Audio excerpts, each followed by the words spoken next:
जो भी बच्चे नीट की तैयारी करते हैं, जिनको डॉक्टर बनना है, भाई इंजीनियर बनना है, किसी को यूपीएससी निकालना है, किसी को बीपीएससी निकालना है, बच्चे तैयारी करते हैं, ग्रेजुएट तो हो जाते हैं, लेकिन जब वो अपने प्रतियोगी परीक्षा में बैठते हैं तो उन्होंने जो ग्रेजुएशन तक अपनी पढ़ाई करी उसमें से मुश्किल से 15 से 20% उस सिलेबस से प्रश्न पूछे जाते हैं।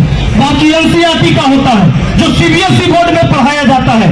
तो गरीब के बच्चे तो सरकारी स्कूल में पढ़ते हैं, उनको एनसीईआरटी पढ़े नहीं। अब एनसीईआरटी उनको फिर से जाकर प्राइवेट कोचिंग में जाकर पढ़ना पड़ता है। अगर वो नहीं पढ़ते हैं 10 साल 15 साल तैयारी करते करते थक जाते हैं और हम सोचते हैं कि हमारा बाल बच्चा की किस्मत खराब है, वह नौकरी नहीं हो रहा है। जबकि व्यवस्था खराब किया गया कि आपके बच्चों को अवसर नहीं मिल रहा है। इस बहुरंगीय शिक्षा व्यवस्था के खिलाफ हम लोगों को खड़ा होने की जरूरत है।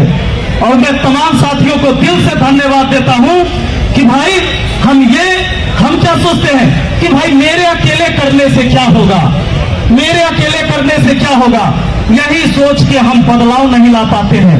सत्ता बदलती है लेकिन व्यवस्था वही है।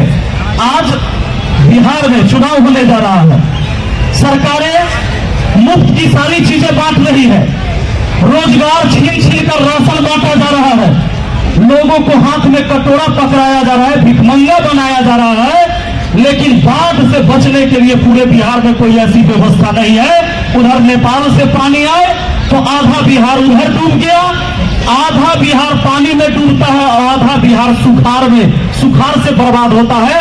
धान का कटोरा छीनकर और इन नेता और भ्रष्ट अधिकारियों ने आपको चूड़ा और मीठा 2 किलो थमा दिया बाढ़ के टाइम में, और हम सोचने लगे कि बाप रे बाप नेताजी मेहरबान है हमारे ऊपर। इस व्यवस्था को बदलने की जरूरत है दोस्तों।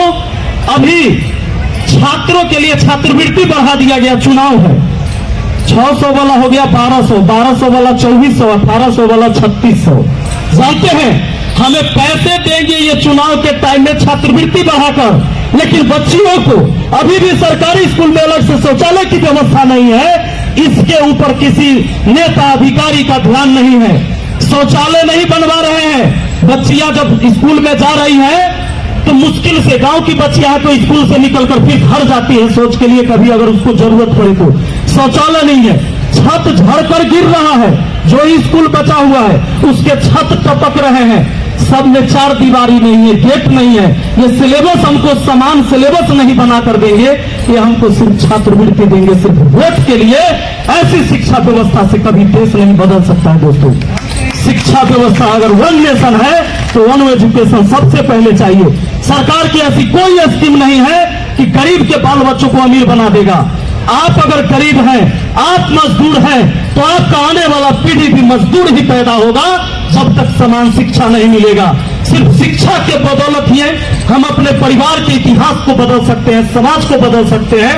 लेकिन यहाँ पर सरकार चाहती है कि आपके बाल बच्चा को ऐसा शिक्षा मिले कि आगे उसे अवसर ही ना मिले, वो किसी पद पर जा ही ना सके। और जब तक आप अशिक्षित रहेंगे, बेरोजगार रहेंगे, तो भेड़ बकरियों की तरह नेताओं के रैलियों में जाते रहेंगे। इस व्यवस्था को बदलने की जरूरत है। आप तमाम साथियों को हम फिर से धन्यवाद देते हैं कि मुझे भी यहाँ पर आकर जो शब्द कहने का मौका मिला, तमाम साथियों को हम दिल से धन्यवाद देते हैं। हम हमेशा शुक्रगुजार रहेंगे और इस लड़ाई में, ये लड़ाई जहां तक लड़ी जाएगी, हम हमेशा आपके साथ हैं, तन मन धन से लगातार हम आपके साथ रहेंगे। बहुत बहुत धन्यवाद। जय हिंद, जय भारत, जय भीम, जय संविधान। थैंक यू साथियों, शांत रहना है, इस प्रोग्राम को आगे बढ़ाते रहना है, हमारे पास समय की कमी है।